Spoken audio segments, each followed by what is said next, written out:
So one of the things that I really respect about the industry is that the great executives and the great leaders are understanding the value of that employee. And they're not taking that employee for granted. They're investing in them. They're caring about them. They're creating an environment for them to be successful personally and professionally.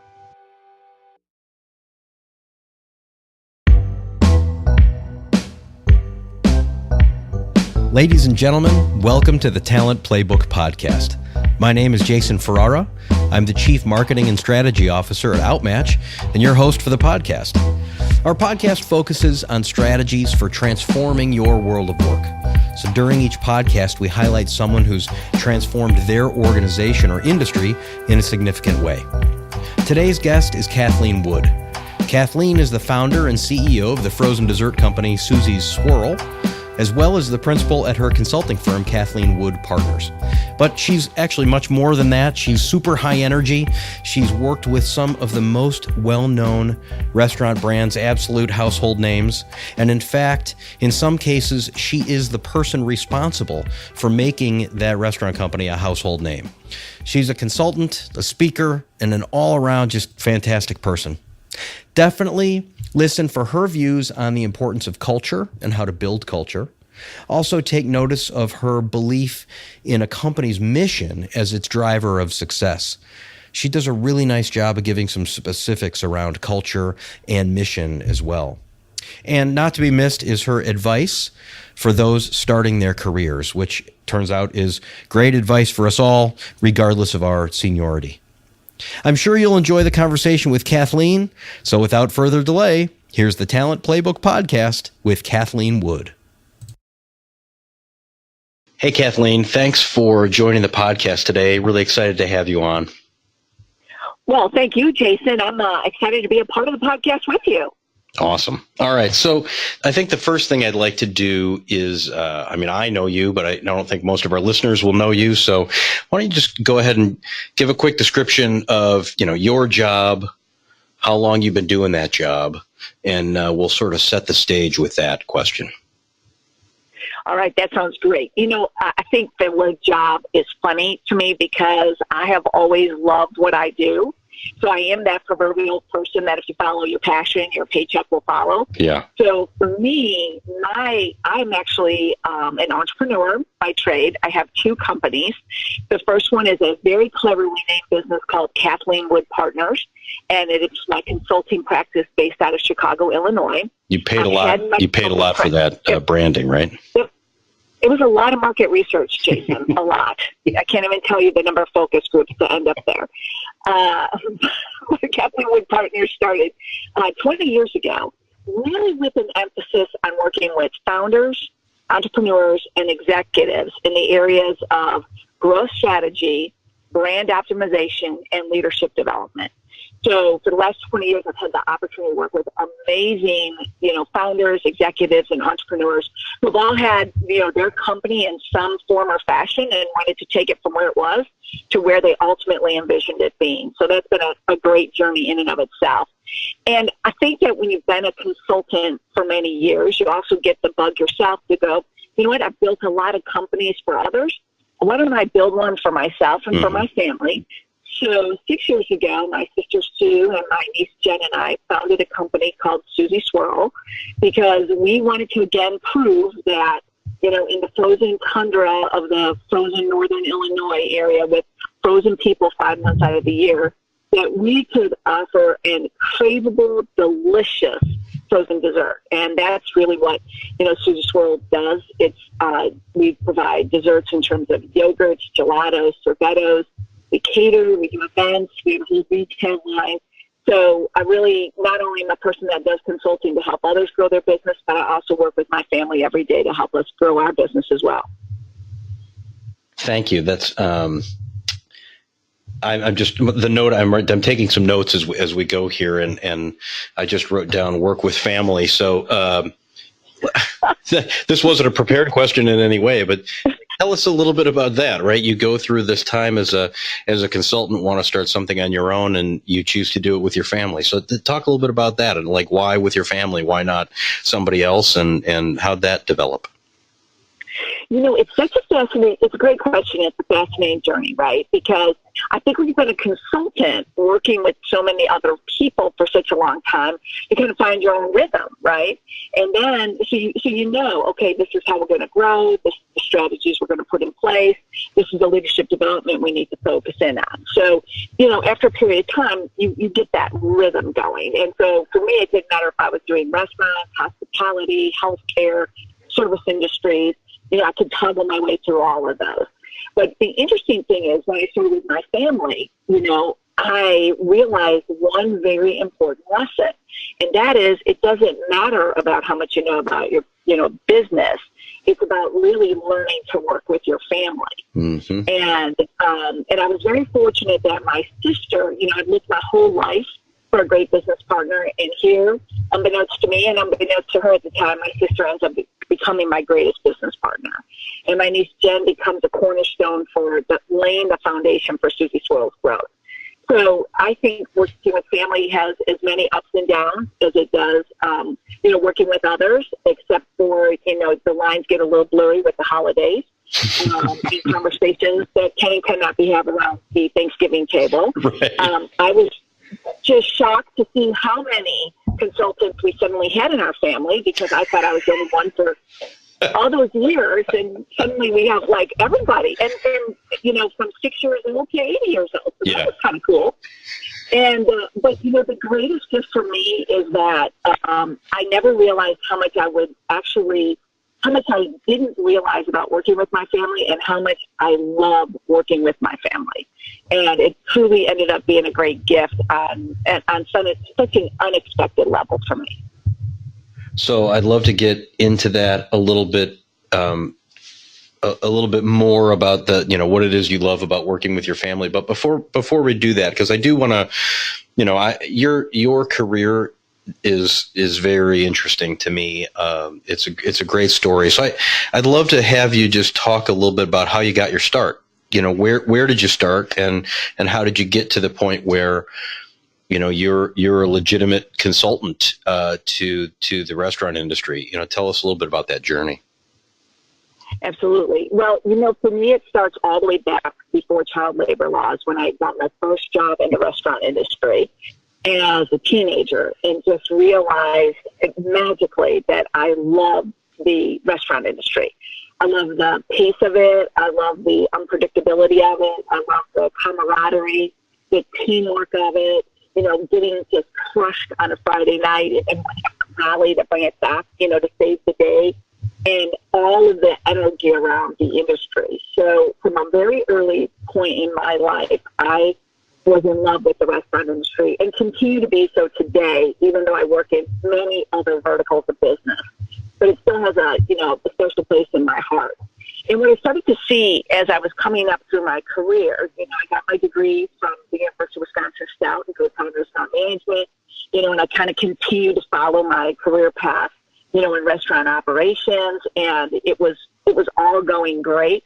And then one day I had the opportunity where somebody said, "Would you like to get out of operations and work for a new company?" And I was like, "Sure, what's it called?" And they're like, "It's called the Educational Foundation of the National Restaurant Association." And I'm like, "Wow, that's a mouthful. That'll be fun." And they're like, "Well, yes, and you're going to get the opportunity to go out there and sell food sanitation." I'm like, "Well, if that's not a dream job, I can't imagine what is."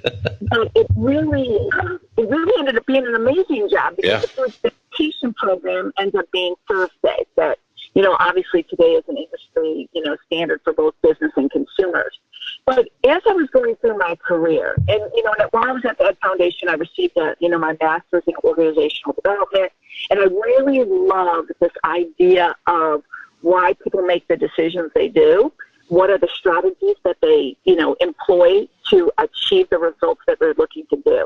And I found this love through the Ed Foundation for strategic planning. And so I kind of continued to do that while I was there, and continued to do that as I took on other corporate jobs. Mm-hmm. And then one day I had this amazing realization that as much as I love these amazing companies I was working with, TGI Fridays, MasterCard, truly amazing companies, I really did not enjoy climbing the corporate ladder.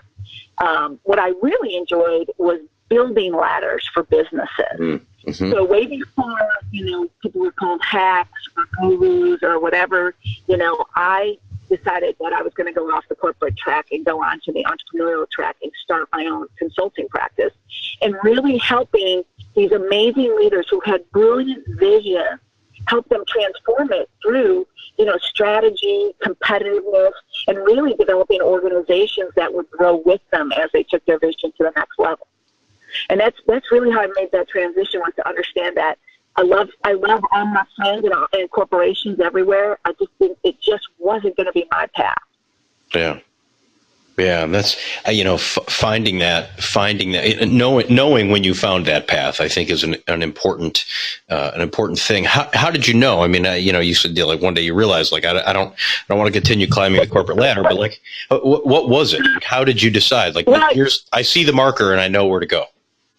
Well, it was two things happened. One is I was working for an amazing company, and literally, I had been in restaurants my whole life, but this was not a restaurant company. It was a financial services company. And every day, everyone went home at about 5 o'clock. And I was still there thinking, man, this is just like having a half a day. And because I was like, what am I supposed to do the other half of my day here, Right. And so it's like, this does not feel right. And then the second thing happened was a consulting company came in to look at, everyone's profiles in the company, to try to put together teams and do a reorg. And the consultants actually said, we want to meet with you, Kathleen. And I was like, sure. And they're like, Kathleen, look, you need to understand, we have this whole diagram of the company, and there's a small collection of people that, are in on a different spot of our matrix. Can you figure out where you are? I'm like, well, the fact that I'm here says I'm in a different spot. Right. And they're like, yeah, you are in that different spot. I'm like, I hope that wins me a prize or something. Right. And they're like, no, but we just want to kind of point out to you that culturally, your attributes are of collaboration, team building, results-oriented, all of these great attributes. And where the business currently is, you're just you're in a small population of people who believe that that's healthy for a business. I'm like, well, because it is healthy for a business. And they're like, right, but this company is not ready for you. And I'm like, oh, that makes so much sense. And then we started to have this conversation, and they're like, well, did you ever feel like you were an outsider in some of these other companies? A little bit. And they're like, because you're an entrepreneur, but the world's not ready for entrepreneurs yet, Kathleen. I'm like, totally get it. So I think part of it was my own awareness that, I was different, but also then having it validated by the consulting firm, truly kind of sent the message that, there were alternative paths for me to pursue. Yeah. So tell the listening audience some of the brands you've worked for. Because I want to talk a little bit about the restaurant industry specifically, but tell about some of the brands you work for, because I love the list and it's just interesting to me. So tell everybody else. So when I first started as a consultant, so go back 20 years ago, I had the amazing opportunity to work with companies like Raising Cane's Chicken Fingers, which, only had 2 locations at the time. And Todd Graves was the founder that still is today. And today Cane's is way on its way to exceed $1 billion. Yeah. I had the opportunity to work with Dave Anderson over at Famous Dave's when they had just a handful of restaurants. Yeah. Or the opportunity to work with Bill Allen at Fleming's when there was only one Fleming's Steakhouse. And with Federico when there were only 4 PF chains. So early portfolio of clients all ended up doing extraordinarily well. And that really helped, my portfolio, my credibility, but also my effectiveness in my role. Sure. So as the business was evolving, so was my consulting practice. Yeah. And so over a period of time, I started to get requests from non-restaurant groups. So I did a lot with Interim Healthcare, which is a franchise home healthcare company. I did things with manufacturing companies like Bama Food Service, which is an amazing global manufacturing organization. So I had this opportunity to start, moving into other verticals within business. And, it's really interesting because people are like, well, those brands are, they're going into their prime right now. I'm like, right, because I worked with them when they were smaller. Now, if you look at my portfolio today, there's some amazing concepts in there that, 10 or 20 years from now, people will be like, oh my gosh, look at those companies changing the world. And I think that's the beauty of where I am today, is that ability to work with the startup companies all the way to the very well-established companies, because inherently everybody wants to grow successfully, productively, and profitably. And those are the kind of companies and founders and executives that I'm kind of most attracted to. Yeah. So, one of the things you said about some of the brands that you worked with is seeing them, and these are some of the brands that are changing the world. And we've talked about this in the past, just my introduction to the restaurant industry. One of the things that really blew me away, thinking about restaurant chain concepts, as I thought of them as a commuter, right? I drive down the highway. I see all these restaurants on the side of the road. I recognize the brands. I see the commercials on television. I didn't know the inner workings of those brands. And then, talk to somebody like you who says, wow, these are some brands that are really changing the world. Like, talk a little bit about what's going on inside those companies. How does a restaurant change the world? How is one much different than the other? Because there are real differences here, and I just don't think that people know about what's going on inside these, at the executive levels of these organizations. Right. Well, I think that, just to put some context to it, right, is first, I think people really don't understand that the restaurant industry is going to probably do $700 billion in sales this year. So it's the second largest industry in the United States after the government, right? 2 out of 5 adults find their first job in the restaurant industry. And the restaurant industry employs almost 14 million people in 1 million restaurants around just the United States. So we aren't even talking about the global influence, right? Wow. So I think the first thing is a lot of people don't quite understand the size and the scope of it. So it always cracks me up when they say, oh, you poor thing, you're never going to have a career. That you can't really go very far in the restaurant industry. I think I'm doing okay, but thanks so much for your thoughts and kind words. Yeah, right.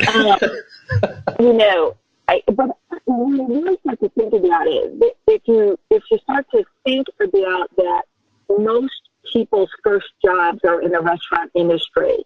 If I look at a company like Raising Cane's, who invests so much time, effort, care into taking that young person and giving them a great first job experience and really enveloping them into the culture of Cane's, which is really about, dignity, respect, and caring, and giving that crew member that experience. It's magical from that perspective. And it's not to say that every experience is going to be perfect, but there's a company that's dedicated to really doing everything possible to ensure culturally that what they're saying their experience is going to be is the reality of what their experience has been. And when you start to think about a company like Cane's, where people have worked there, 10, 15, 16 years, it's an amazing accomplishment in an industry where, the average turnover rate is about 200%. So, so one of the things that I really respect about the industry is that the great executives and the great leaders are understanding the value of that employee. And they're not taking that employee for granted. They're investing in them. They're caring about them. They're creating an environment for them to be successful personally and professionally.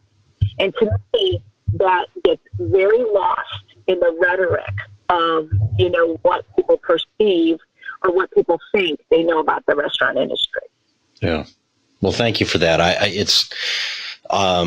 That was one of my introductions to the restaurant industry and learning about just how how culture and really I think that the concepts that are so popular, that are growing at such a clip, those are the concepts where the culture is strong, where the leadership is very focused, and focused on the quality of the product for sure, but focused on the people in the business. Those to me seem like the concepts that are growing and where you see the vibrancy in the restaurant market. Is that how you see it? I totally see it. And the interesting thing about it, Jason, is I see that in the restaurant industry. I see that in healthcare. If you show me a great business, that's being successful, and if we peel it back, we will find at the core that their culture actually is contributing in the reality that it's being presented. And I think Tom Peters said it one time, that culture eats strategy all day. Yeah. And, because I still come back to the idea that you can still have a great strategy, but if you have that culture that just is not, and you do a lot of that work there with your cultural DNA. Right. If that culture's not right, it doesn't matter what your strategy is. Yeah, it's very powerful. So I want to come back to culture in just a second, and I want to get back to Susie Swirl for a minute. So you you grew up in the restaurant industry. You went out on your own. You've consulted with some great firms. You've started this family company, Susie Swirl. So tell us what sort of like a day in the life is, right? I mean, Susie Swirl's a relatively new company, and you've got family members in it. So what's a day in the life look like? That's such a good question. So a day in a life is definitely what we would call, you have to know your inner Susie, because the day is definitely going to swirl, right? So a few of the things that we have worked very hard on and we continue to work very hard on every day, both for ourselves as family members, but also for our team members and our leaders in our company, is we do a lot of work on clarity and communication.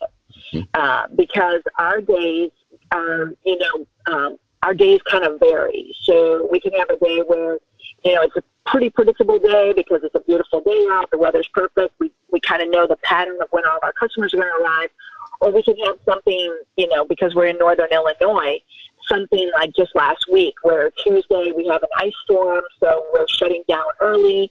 Wednesday it's warming up, and then Thursday, Friday, and Saturday we're busy in the store, but we're also catering 3,000 people at the same time at two different events.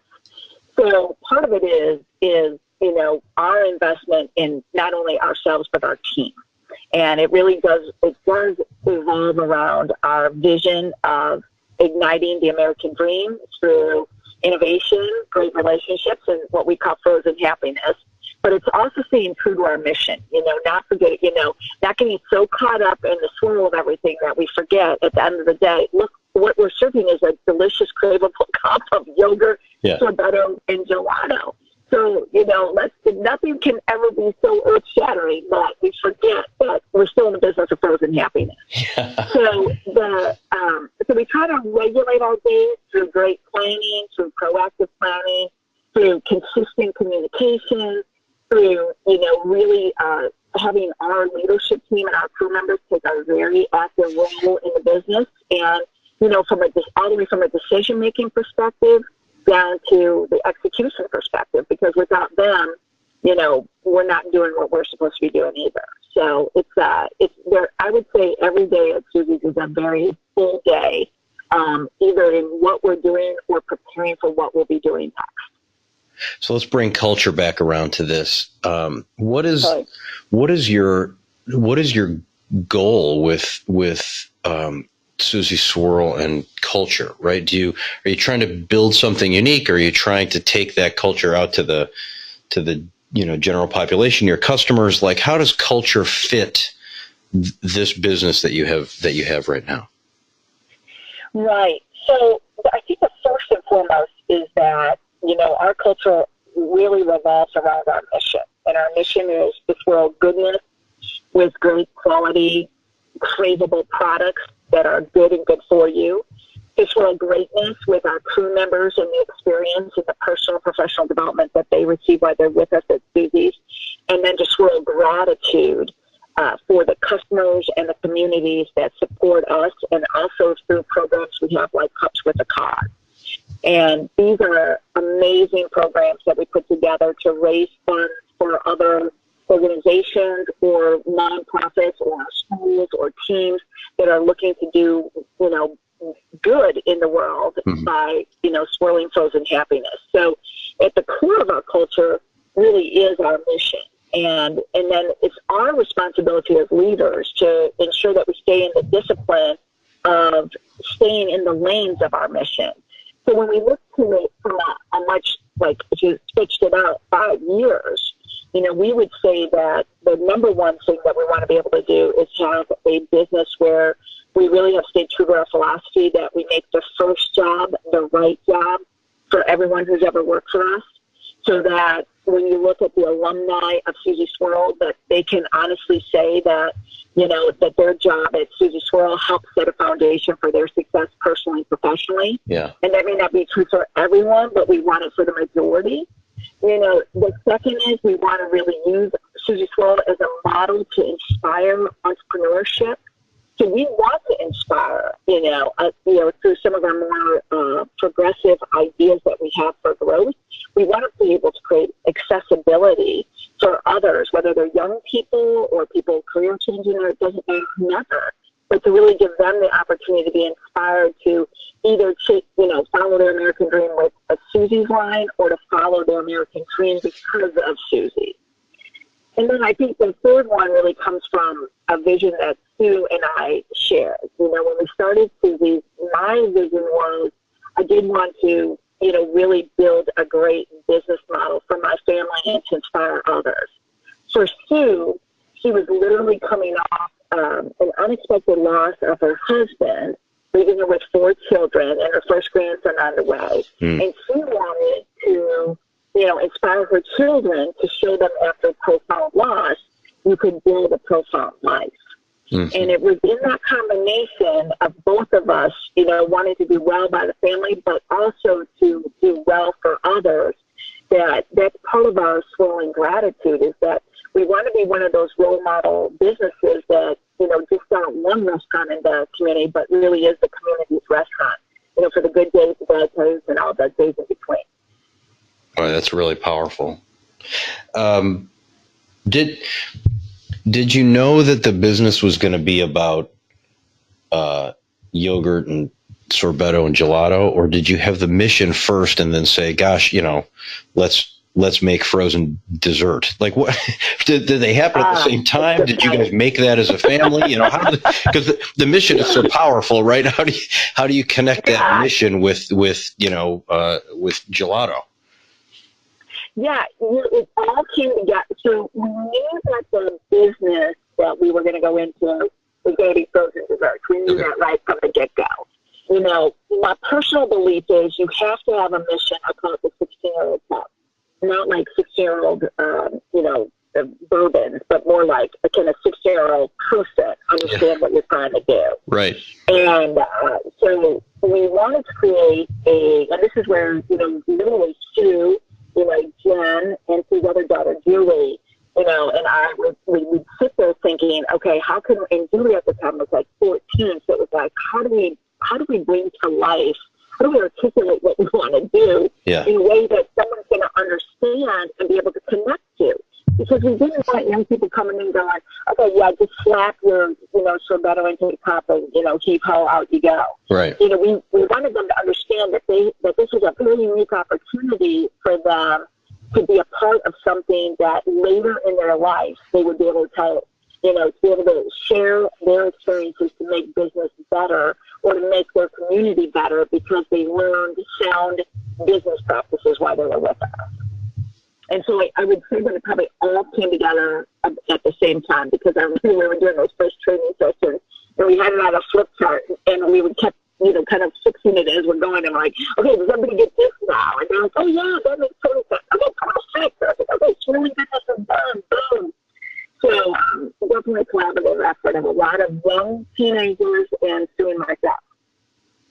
Oh, that's great. All right. So you have this mission, you have the business, you got the mission. How many employees do you have, and what is your, what are you looking for when you're looking for employees? So that's, our employee base kind of scales up as the warmer weather to Chicago comes with us. So we can get up to 20 employees.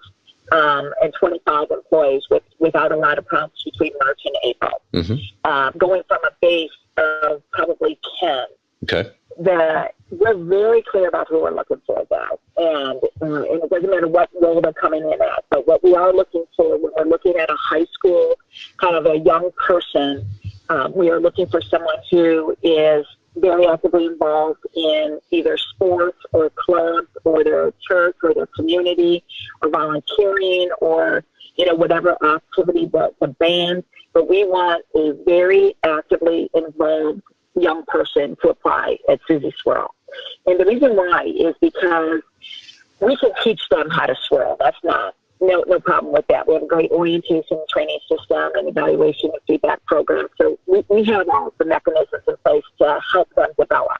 Mm-hmm. However, what we can't teach them is the idea of, how to get engaged, how to get excited, how to learn how to balance a lot of things. We'll still teach them how to balance all their very full lives with work, but a young person who's actively involved, then they know how to work with other people. They know how to win and lose. They know, what it takes to juggle. They know that they're making certain sacrifices here to get greater gains here, and they tend to be a bit more gregarious. And, and that brings an energy and a spirit because the existence of our business is really based on, the team coming together as one. So we look for individuals like that. We also look for individuals who, have had a lot of experiences in their lives. Sometimes they've moved a lot, so they understand how to adjust and adapt. So that's another great person that fits into Susie Swirl world. And, it's kind of those individuals that we're looking for. We're not as, what somebody would say, but don't you want to make sure that they had a job and they know how to sweep and they know how to mop? And we gave up on that a long time ago because, again, we can teach someone how to sweep and we can teach someone how to mop, but it is far easier when a young person come in and be able to talk to their fellow team member, and have fun and work hard at the same time. Yeah. Is that what you were like as a high school kid? Lots of oh my gosh. Lots of activity, lots of jobs. Yeah, I think I had to be probably the most hyperactive child in my whole high school because by my senior year, I was going to high school, half of the day, and then I was an assistant manager at McDonald's the other half of the day. So I literally would leave up to gym class, get fixed up in my McDonald's uniform and head off to McDonald's for my shift. Yeah. So I've got to believe I was probably one of the most hyperactive people in my high school. But I do think that the restaurant industry, it attracts people like that too, because it really allows you to be yourself, Mm-hmm. And I think that's where the industry, has been very, is changing and is changing more as many other industries are, where this, I have to find this person with this particular background, with this particular, there's not that many people that fit through the eye of that needle anymore. So be open-minded to it. And I'd rather, I train everybody how to sweep a floor, if they've got a positive, productive, kind of attitude about it. Yeah. I've, for some reason over the last couple of months, I've met a lot of people who all started their jobs at McDonald's, all started their careers at McDonald's. Yeah. And it is, it's number one, it's pretty amazing how many people actually started their working career at a McDonald's. And every single one of them talks about the quality of that job in one way or another, right? Some people liked it, some people didn't, but everybody agreed that the experience they got at a McDonald's really helped them in their career, really helped them move forward. Jason, I think there's a statistic, this might not be fact-based, but there is a statistic out there that if 2 out of 5 adults started their first job in the restaurant industry, yeah. I think the statistic is like 1 out of 14 first job was at a McDonald's. Wow. And when you think about it, again, there's a company that, really is trying to, it's got so many great internal structures and systems to support, their employees and their managers. Mm-hmm. And it's not talked about as much as other things that they do. But how do you have all these people work at a McDonald's and really, the vast majority of them still have positive things to say, no matter how many years ago they worked there. Yeah. I mean, that's a pretty strong, statement for that company.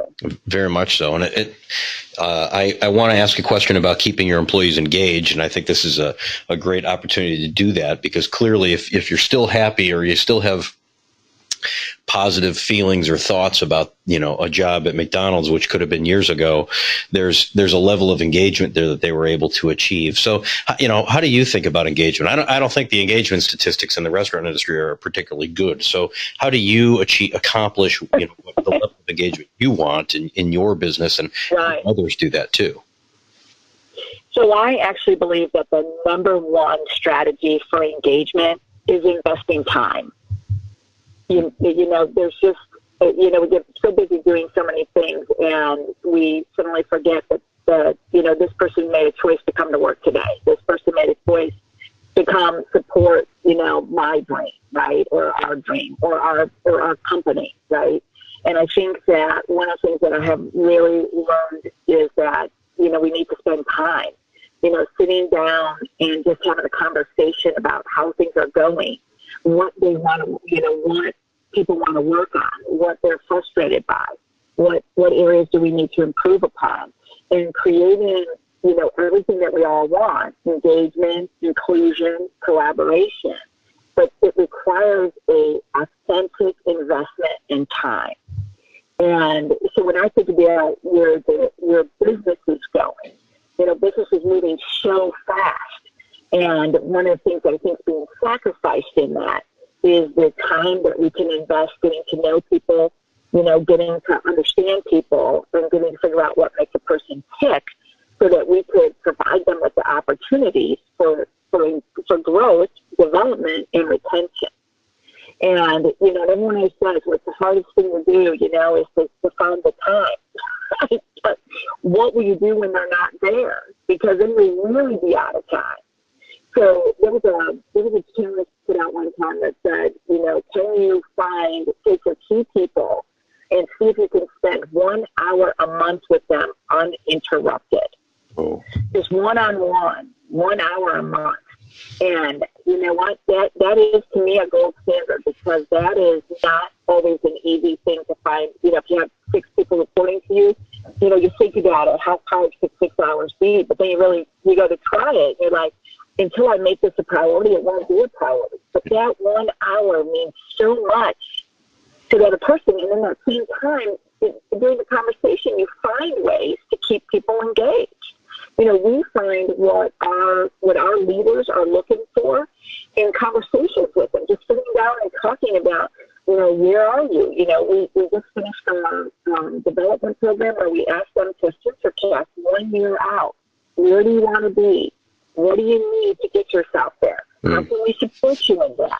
And then we sit down and we have a discussion about that and write a plan that helps us help them, and then help, us overall, right?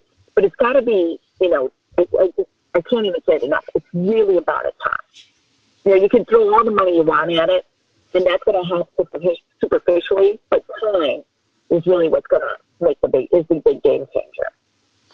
I like a couple of things I like about your answer, and one is it's really specific, some specific action items that listeners can take, right? Am I spending that hour a month with the people that I need to spend, and where do you want to be in a year? I think people turn their nose up at a cliched interview question about, what's your 5-year plan? Where do you see yourself in 5 years? Right. 5 years, but in like a year, what do you want? And then maybe a little more of attainable of a time frame. And then how do I help you get there? You also said something that I want to go back to just a minute, because I love your answer about engagement. You mentioned Susie Swirl Alumni Network. And to me, that's incredibly enlightened to think about alumni of your business. Most people don't want to talk about the fact that they wouldn't work somewhere forever. But the reality is you're not going to work somewhere forever, right? And so you want to create an environment where you created this amazing alumni network. Do you talk to your employees about that, in terms of engagement and career path, and the fact that you'll be an alumni someday? How do you talk to employees about those things? Yes, because so two things. One is, Facebook is awesome. So many of the Susie Swirl alumni, we're Facebook friends with. And so they're progressing through their career. If they need a strength letter, or they need a letter for a scholarship they're going after, they want, they need something, that helps them, kind of chart a better career path for them. We always leave ourselves available for that because, for us, we couldn't be where we are today without them. So we're very open to continuing to support the alumni even after they're gone, right? Yeah. And on the team that works with us today, part of the reason why we want to know where we want to be a year from now is because it also helps us with succession planning, right? So by asking them that question, we're helping them to think a little bit more less of today and a little bit more future state too. But the other part of that is, if they're really at this stage of their life where they want to make that transition, we want to be working with them with that transition. We don't want it to be like creating more stress in their life because they don't know how to tell us, what, I think I'm going to leave. Right. And I think that, when I hit this stage, if we can work together, it becomes a lot less stressful for all of us. It takes all the guessing out of it. But one of the other things we're trying to teach, too, is to teach people how to have a voice in their own career. And when you think about some of these things that have kind of plagued business, part of the biggest reason why business got plagued with some of these very poor behaviors is because people didn't believe they had a voice. So if we can teach people when they're young how to have a voice in not only their development, but in their negotiation for their, wage increase, or what they need to be successful, wow, they strengthen that voice in a safe environment. They'll have a stronger voice as they continue in their journey. Did you have a mentor in your career? These are amazing things you're talking about. I know you're smart and you can arrive at these conclusions yourself for sure, but did you have someone who helped you develop these thoughts and the sort of drive that you have? I'd say that I had one mentor I had two mentors actually that were truly game changers for me. And one was very early in my career, and his name was George Demetrius, and he was a wonderful man. And George was supposed to travel with me and help me understand how to be a more productive leader, in the environment that we were working in because, I had a tendency to be pretty intense coming out of operations. So one day, George talking was like, Kathleen, look, you got to figure this out because you're going to scare everybody with your intensity. So, when you let the guard down, you're kind of a funny person. So can you somehow figure out how to blend being so intense with also being funny? Because you want everyone to respect you, but they're only going to follow you if they like you. And I'm like, what do you mean I'm intense? And he's like, oh, that's very funny. But that was great insight. And it took a lot of courage for him to tell me that. And I was forever grateful to him. Another person was a very dear friend, Kathleen Wood, who, always had this idea that we should all aspire higher. And her message was, don't bring a quarter of yourself or half of yourself, bring your whole self. And I asked her, I'm like, well, okay, look, don't bring the whole self. And, it could be a lot for people. She's like, then you'll go find a crowd where it won't be a lot for people. But you can't shortchange your mission in life, your purpose in life by not bringing your whole self to every place you go. And I think when you get that permission to be who you want to be, it allows you to kind of think, not necessarily always to the norm, but more to how do we make it better. And obviously working 20 years with amazing founders and seeing best practices and helping to develop best practices formed a lot of my thinking at Susie Swirl. And, in all honesty, my sister Sue is an amazing mentor because she brings a very practical reality to our business each and every day, which I think, makes us successful, between her practical approach, her amazing faith in everything we do, and, my drive and intensity around it, that combination of both of us really ends up being a great equation for success. Yeah. Those are three great stories of mentorship, and it goes back to family, right? So even with family, you find a mentor relationship in a sibling, right? And I'm sure you could tell many stories of when you were young arguing with your siblings, but then being an adult, that person was a mentor too is really important. Yeah. Really neat. Absolutely. So what I'd like to talk to you for the rest of the afternoon. However, we do have a time limit, so I think what I'd like to do is kind of wrap things up with the advice that you would give to people starting their career. What is that advice? Yeah, that's a great one. I think the advice I would give to people is to invest the time to really figure out what they're passionate about. I look at young people today, and they're under so much pressure. They're under pressure to find a career, to find a great school, to find a great job after they finish up with their school. It's a lot of pressure, and there's not a lot of time in there. If you think about it, it's so compressed these days that there's not a lot of time in there to really breathe and go, well, wait a minute, I think I really love this. So I think the first thing is to find, invest some time to really, try everything, but really be on that journey to find your passion. The second part about that is find people that support you in your process of that discovery. Because I really think that there's so much, again, this pressure and these norms, these generational norms that are out there, that if you try to color outside the lines, it's still a bit taboo.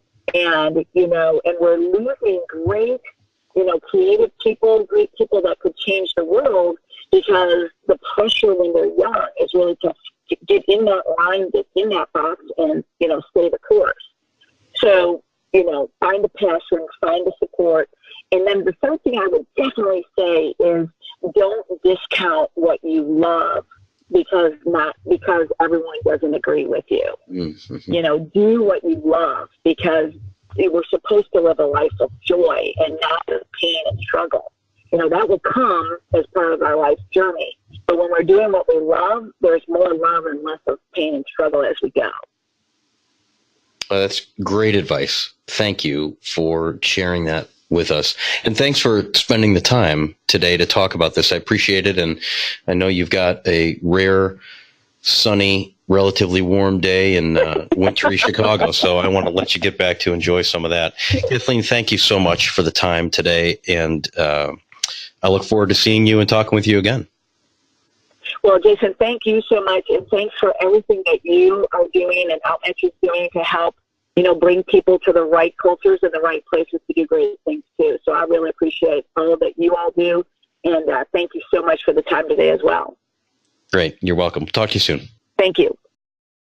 Thank you for listening to the Talent Playbook podcast with our guest, Kathleen Wood, founder and CEO of Susie Swirl and Kathleen Wood Partners.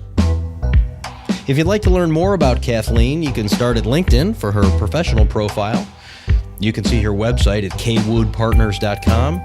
Check her out on Twitter at kwoodpartners.